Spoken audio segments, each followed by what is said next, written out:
Happy spring semester and welcome back to the Rambler Sports Locker. I'm Megan Carabelli. And I'm Courtney Griffin. If you've been hibernating through winter break, you've missed a lot in Loyola athletics. Here's our top stories.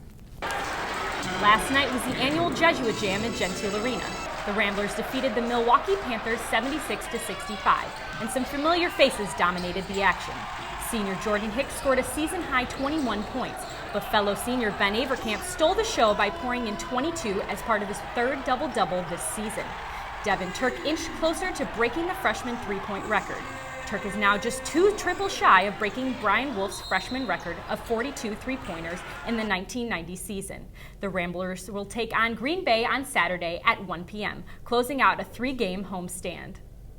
Both men's and women's indoor track and field teams are having their fair share of success. Just this past weekend in Bloomington, Indiana, several athletes set new Loyola records. After this weekend's strong showing, Gina Valgoy and Allison's County are being honored by the Horizon League.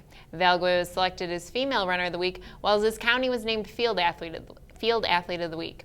The teams will be going back to Indiana this weekend, this time to South Bend for the Mayo Invitational. The men's volleyball team swept NJIT last Saturday. Loyola had a season-high 13 total team blocks. Eric DeLeahy had 6 total blocks to lead the team. 3-time All-American Joseph Smalzer served up 4 serve aces in the match. The final set points were 25-22, 25-21, and 25-15. The Ramblers are now traveling to Springfield, Massachusetts to play in the Morgan Classic. Their first match is Friday at 5 p.m. against Harvard. We've all heard of getting your head in the game, but there's a group of guys on campus who take this to a whole new level. Steve Manny is here to show you just what we're talking about. With the exception of the occasional rape and armed robbery, Loyola is generally a pretty safe place for their students. Most of them wander around campus without even the slightest fear that another person may be after them. But over the past couple of weeks, 36 brave souls have been constantly engaged in a hunt for each other. The game is Loyola's version of the Hunger Games. This game was created by senior Tad Doolin, who thinks that walking around the campus in constant paranoia is not only a great way to add stress to your life, but also a good way to bond and make friends. The goal is to build friendships, new ones, renew maybe ones that you might not have had since freshman year. Each day of the game, Tad sends out a text message to each warrior who has yet to be eliminated. The message includes the names of 3 targets that the player can take out during the day. There are 3 ways to eliminate someone. The first and most conventional way is to shoot them with a Nerf gun. Other methods include putting a clothespin on the enemy or sticking them with a post-it note with the attacking player's name on it. Needless to say, the game brings out enough pressure to stress out even the most confident player, as he knows that any day could be his last. I get really paranoid walking between classes. I'm always looking over my shoulder, making sure anybody who comes up and pats me on the back, I'm brushing off for those post-it notes that everybody's using. Steve, can you tell us a little bit about your strategy? I use the same strategy as a ninja. Ninja? Mm-hmm. What's that? I blend into the surrounding, and then I surprise the enemy, and he's dead before he even knew what hit him. I can see how that spotted tie looks just like that chair. Exactly. It's really working well. Mm-hmm. All right, do you see any targets near here? Yes, I do. What are you going to do about this? I'm going to eliminate the target. All right, Steve, we're watching you. After 2 weeks, only 7 members of the Hunger Games remain. Once the field is whittled down to 2, all the fallen members will reconvene in a secret location for the final showdown. Both survivors will be given a Nerf gun, stand back to back, take 3 paces, turn, and fire. The winner of the duel will be declared the champion of the Hunger Games. The Hunger Games is quickly becoming one of the most popular games here at Loyola, rivaling things like Quidditch that were really big last year. And what's great about it is you can play at places like Rambler Room or in the classroom or on the shuttle between campuses. The guys are so nice that they even let me and some of my sports locker colleagues join in. And I'm not going to toot my horn, but I think I'm pretty good. So I'm going to sit back, relax, and have some dinner. For the Rambler Sports Locker, I'm Steve Manny. The spring schedule for women's soccer is out. The first exhibition match will take place at the Loyola Soccer Complex on March 24th. The girls will be facing off against Grand Valley State. The alumni game is scheduled for Saturday, April 20th. Men's soccer doesn't start until the fall. However, they are already making some adjustments to the coaching staff.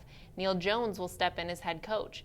Jones has spent the last 3 seasons as an associate head coach at Northwestern and was an assistant coach to the 2006 UC Santa Barbara Gauchos, who went on to win the NCAA title. Former Chicago Fire player Brian Plotkin has been added to the assistant coaching staff. Even if your favorite team isn't making an appearance, the Super Bowl is always an exciting experience for any fan. Most Chicagoans know this all too well, as the Bears have once again failed to make it to the big game. As Joe Flaherty found out, even though most Ramblers aren't Ravens or 49ers fans, they will still be rooting for one team or another when they square off this Sunday in New Orleans. The ultimate sibling rivalry, Ray Lewis's last dance, and Colin Kaepernick's tour of domination through the NFL. Those are just some of the storylines heading into Super Bowl 47. With all of our favorite teams out of the hunt, I asked some of the Sports Locker staff, who you got, Ravens or Niners? I'll be rooting for the Ravens because of Ray Lewis. You know, God is amazing. I'm going to take the 49ers for 2 reasons. Jim Harbaugh used to be a Bears quarterback, so I like that. And then also, we were the first team Colin Kaepernick played against, and he absolutely destroyed us. So it would make me feel a lot better about myself and the Bears in general if Kaepernick just destroyed everybody else in the NFL. I'm rooting for the 49ers because the last time I checked, that one guy from the commercial is still sitting in the same place on the couch the last time that they made the finals or the Super Bowl. Not the Ravens, so the 49ers. I really don't have an interest. I just don't want to see the Ravens win. Personally, as a Bears fan, I got to go with the Ravens. I love defense. Ray Lewis, anchor that defense. Want to see him get a ring before he's gone. Maybe Joe Flacco can get a little bit of respect. I think he deserves it. Anyways, you heard what we think at the Rambler Sports Locker. Now let's see what some other notable Ramblers have to say. I'm actually going to be rooting for the 49ers because of NFC being the Chicago Bears.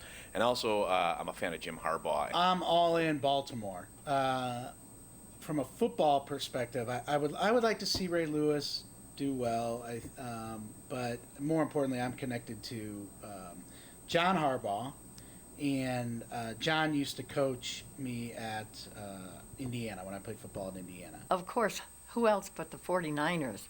I'm from San Francisco, and I remember the days of Montana and Rice, so I better be for the 49ers, otherwise my brother might not speak to me again. And even though our favorite Simpson employee, Fran, isn't rooting for either team, she'll be celebrating the Super Bowl in her usual fashion. Yay! So even though my beloved Bears will be watching the Super Bowl from the couch like the rest of us, my eyes will still be glued to the TV for what promises to be like one great matchup. Rambler Sports Locker, I'm Joe Flaherty. Maybe next year.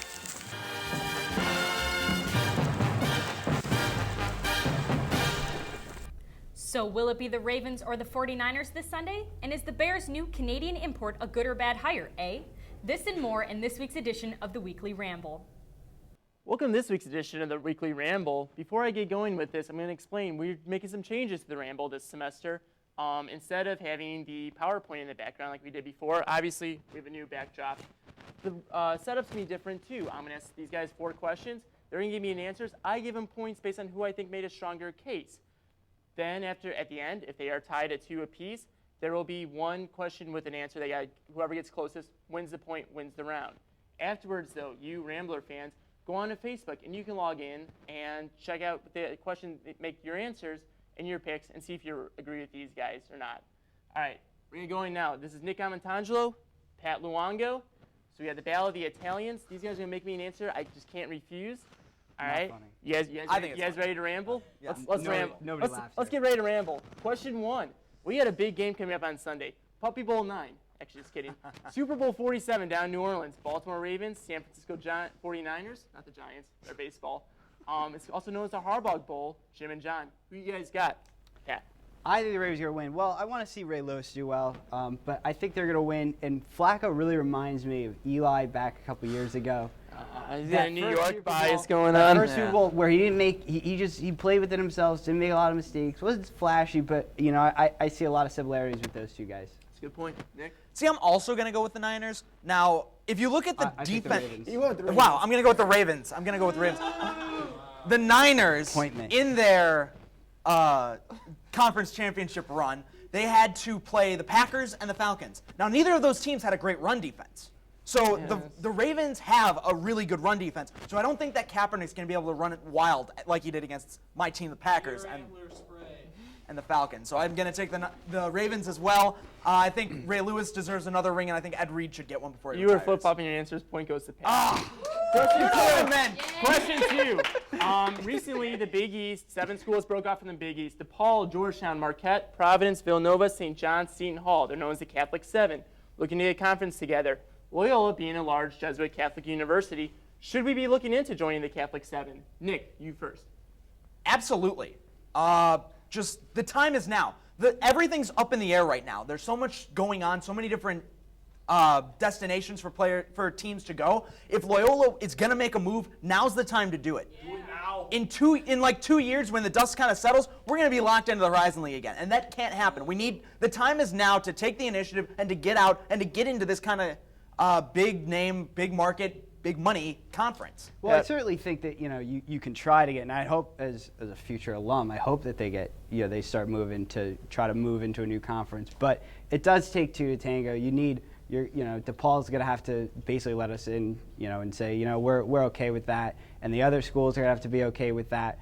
So I maybe it's a couple years down the road, but I mean, ask. All right, Pat. Are you lightning round? Let's use your questions. I'm going with Pat the answer there for adding DePaul and talking about the other teams. Bears hire Mark Trestman and go north of the border there, eh? Hire Trestman as a coach. Good or bad move? Nick? Good move. A lot of history, a lot of different experiences for Trestman. He's played in the NFL for years. Bad. It could be a good move, but it still comes down to the Jim and Joes, not the X's and O's. They're going to have to get a better offensive line, a better defense. Pat, I like that answer. All right, question 4. The NHL compressed 48-game season, much like NBA last year. NBA had a lot of injuries with the season. This is a good move for the NHL. Yeah, any hockey is better than no hockey. Absolutely. It's too soon to tell if there's going to be more injuries in hockey. I personally like seeing the Blackhawks, like 3-4 times a week. I agree with that, and the Blackhawks. I'm giving that point to Nick. However, the winner is Pat, 3-1. I got on the board. Yeah, make sure you guys check out the Facebook page, log on, answer the question, see if you guys agree with these guys. Back to you guys at the desk. 2013 will mark the 75th year of the NCAA March Madness Tournament. The annual tournament is a favorite for college athletes and bracketologists alike, and this year Loyola is one of several teams being honored for their role in March Madness history. The NCAA is commemorating iconic moments from past tournaments on their website and asking fans to vote for their all-time favorite moment. Loyola and Mississippi State's 1963 Game of Change is one of the nominations. After Mississippi Governor Ross Barnett made a law prohibiting state schools from competing against teams with African-American players, Mississippi State went outside state lines to face off against Loyola, who featured 4 African-American starters. Loyola went on to win this historic game in Jennison Fieldhouse. The winning moment will be announced in Atlanta during the Final Four round. This year's tournament begins the week of March 17th. And finally, here tonight. Since this is our first show back from winter break, we thought, why not start off the new semester awkward as always? And what's more awkward than the weekly ramble, you say? How about a weekly ramble blooper? Reporter Sean Keenahan and Audrey Bailey highlight these laughable moments during a segment we like to call, What? Thank you, Megan. Nothing like starting off a blooper segment with a blooper. That's called blooper inception, folks. And, well, we're going to show you some of the best Rambler Sports Locker bloopers that we could find. If you had to describe the weekly ramble in one word, what would you say? Professional. Professional. Watch these clips and see if you will all agree with us. I'm Brendan Bond, and I have a podium. We've been having a lot of trouble getting Joe in a suit, but we finally got him. Joe, what do you have for us? All right, Steve, I really don't know what you're talking about. I live in a suit. And I still have my podium. Fun power. Oh, So yeah. 5. What happened Technical there? difficulties always happen here at Rambler Sports Locker. Rambler fans say. Tell me what they say. Thank you, Joe. So we might as well just have an all-female takeover. Let's see what the girls on the Weekly Ramble think about these topics. Well, as I checked, I'm a guy, but I am joined by 2 ladies on the set. Question 2. Tied up. Takes to compete down the stretch. Nick, I have to agree with you on this one. I think there's no... You with Cully running the show last year, the Jordan, man. Thanks so much, Brittany. I'm Steve Manny here with Mary Sugden and Ron Nick Amatangelo. I agree. Northwestern actually hasn't made a name for themselves for college football. I mean, Ryan Rex definitely has Sanchez as his franchise quarterback. Brendan, sorry, your Joe takes the lead. Moving on. Notre Dame barely got by Pitt. Barely got by Pitt. Alabama's going to win. I just know that Mark Richt, the coach for the other team. Georgia. Running the show. Nobody here likes it, but. I don't know about you, but I think I did develop a stutter after that. That was great. Wow. Well, let's check out our celebration clips. Got some celebrating in there. Sounds good. Okay. All roll right, 'em. we're gonna do that. He's your winner today. That's right. I'm done. See you back. Get used to it. You guys are totally off the fans. Let's see. 75% say yes, so Steve-O. I clapped, thought I got it right, did not. God, Brick is 4 for 4. To 1. Jackets are off, people. It's getting serious, all right? All right. The final result is a tie. Oh, clever. All right, I have one thing to say for those clips. Nailed it. Anyway, what's next, Sean? What's next? We're good. I don't. Is there more? I hope not. I really hope not. This has been terrible. No, I'm just kidding. I love it here. Nope, I don't. All right, well, I think our last one is predictions. You know, we like to decide what's going to win, what's not going to win, and let's see. Let's see if the Ramblers can do it. Rarely are we ever wrong here at the Sports Locker, and as you'll see, Barely. so is our audience is usually not wrong either. The Bears right now have a commanding lead in the NFC North. So one of the teams in that conference or that discussion is the Chicago Bears. You guys think they hang on? Yeah. Of course they do. Yeah, definitely have to agree with Brendan. After last week's win over the Titans. Who's winning the NFC Go North? Bears! How are you going to go against the Bears? I mean, they have an offense for once. The defense is looking really good. We're going to carry it out. Momentum's going to get us through. Seriously, the Bears have the best complete team in the NFL. Coaching staff. Levy Smith's contract. Does he deserve an extension? I definitely believe that he deserves an extension because he has been the Bears coach for 9 seasons now. Took us to the Super Bowl in 2006. They're having a good season. I say give him an extension, definitely. He's the 3rd winningest coach in franchise history. Can't deny that. And the fans, 89% say yes. Is the NHL season with the lockout still going on, gone for good? It'll come back. I'm going to have to say that I think it's gone for good at this point. That there might be a season this year. All right. Excuse me while I go cry in a corner. Yeah, it's gone for good. I know. Alabama versus Notre Dame. Who wins? All right, you know, I don't have much else to say other than this. Notre Dame is going to win this game. I'm also saying Notre Dame on this one. All right, you know, I don't have much else to say other than this. And the Loyola Nation says Cheer, yes, cheer, Notre Dame. Roll Notre Dame. Roll Tide. It has to be Notre Dame. It's going to be hard to outdo these professional moments this semester. Really, really professional. I mean, most of those predictions were right on. All right, well, that's all we have here. All the time we have here. Those are all the bloopers we caught, but believe me, there'll be plenty more this semester. So stay tuned, and I'm going to send it back to the desk. Well, we can only go up from here now, Megan, I guess. I guess that's true. Don't forget to like our Facebook page and follow us on Twitter and Instagram. Thanks for tuning in tonight. I'm Megan Carabelli. And I'm Courtney Griffin. Thank you for stopping by the locker, and we'll see you next week. In the meantime, don't forget to turn out the lights.